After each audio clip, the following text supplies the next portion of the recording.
Bonjour, j'espère que tu vas bien. Nous allons finir le numéro 36. J'ai gardé un peu le modèle de la dernière fois pour gagner du temps. Donc il y avait la question 5 à finir.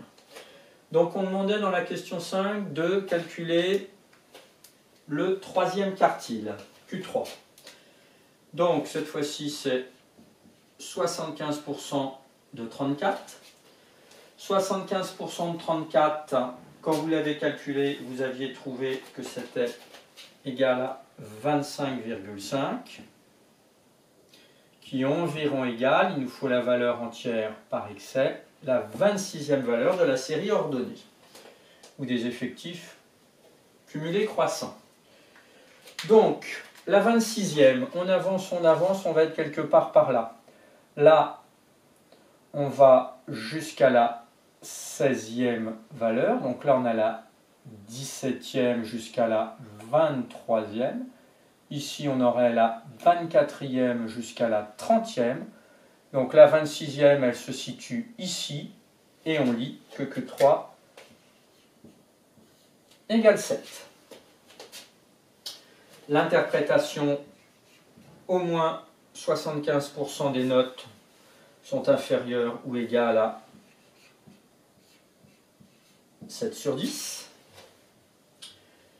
Ensuite, il était demandé en petit 6 de calculer petit 6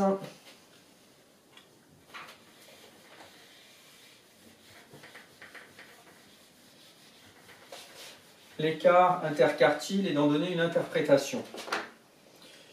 Petit 6 l'écart interquartile. Donc Q3 moins Q1, on avait trouvé pour Q3 7 juste avant, moins 4 égale 3. Alors, nouveauté, cela signifie, à l'aide du schéma qui était tout à la fin de la séquence du cours, on est entre Q3 et Q1. Souvenez-vous du schéma. On avait Q1, on avait Q3.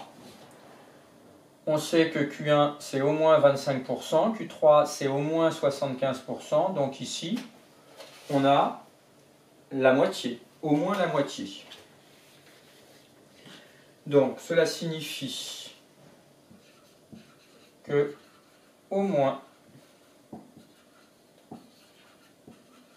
la moitié des notes. Et on peut être plus précis sur la moitié. Reprenons, j'ai effacé le schéma un peu vite.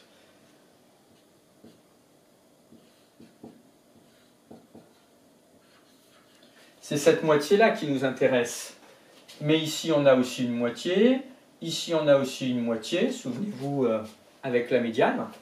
Donc, ça va être la moitié qui est comment ici? Ici, par rapport à là, donc on va parler de virgule, la moitié centrale.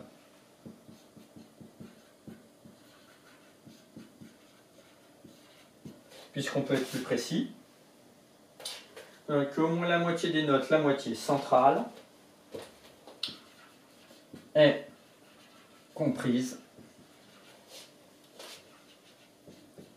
entre 4 sur 10 et 7 sur 10. Voilà pour une interprétation.